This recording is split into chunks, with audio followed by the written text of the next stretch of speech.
Cric et crac et croc et cric, mon histoire va commencer. Le grain de riz. Il était une fois un petit bonhomme pauvre, vraiment très pauvre.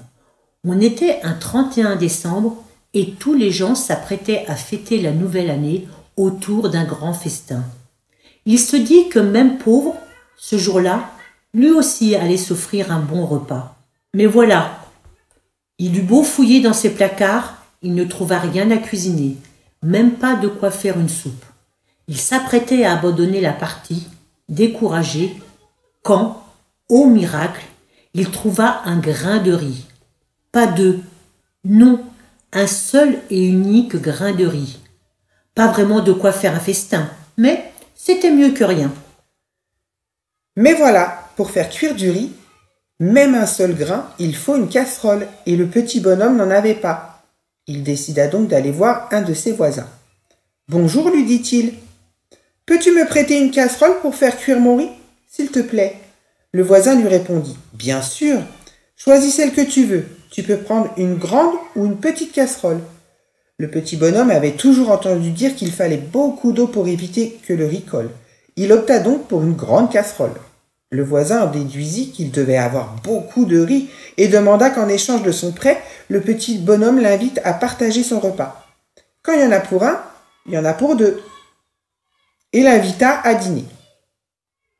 Mais voilà, pour faire cuire du riz, même un seul grain, il faut non seulement une casserole, mais aussi de l'eau. Et le petit bonhomme n'en avait pas non plus. Ne voulant pas tout demander à la même personne, il sollicita cette fois une de ses voisines. « Bonjour, peux-tu me donner de l'eau pour faire cuire mon riz, s'il te plaît ?»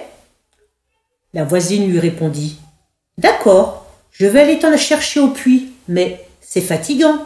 En échange, invite-moi à le manger avec toi. » Le petit bonhomme se dit « Quand il y en a pour deux, il y en a pour trois » et l'invita à dîner.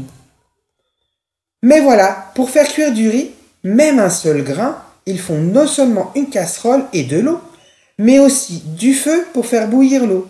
Et pour allumer un feu, il faut du papier, des allumettes, du bois, et le petit bonhomme n'avait rien de tout cela. Il demanda donc à 3 autres voisins de le dépanner.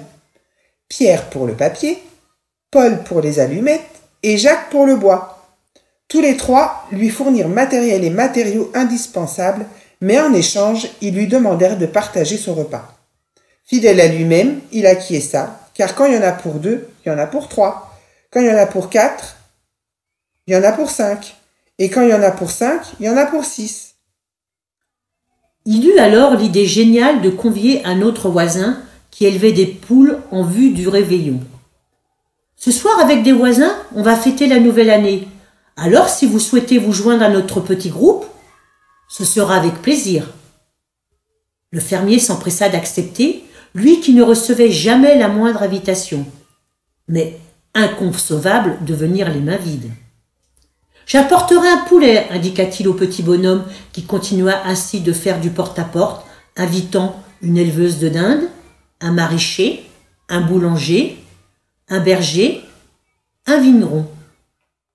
Ils se retrouvèrent 12 à table, dégustant de succulentes volailles, accompagnées de légumes variés et goûteux, poursuivant leur repas par des fromages de chèvre parfaitement affinés, avant de l'achever, repus, par de succulentes pâtisseries, le tout arrosé de vin divin.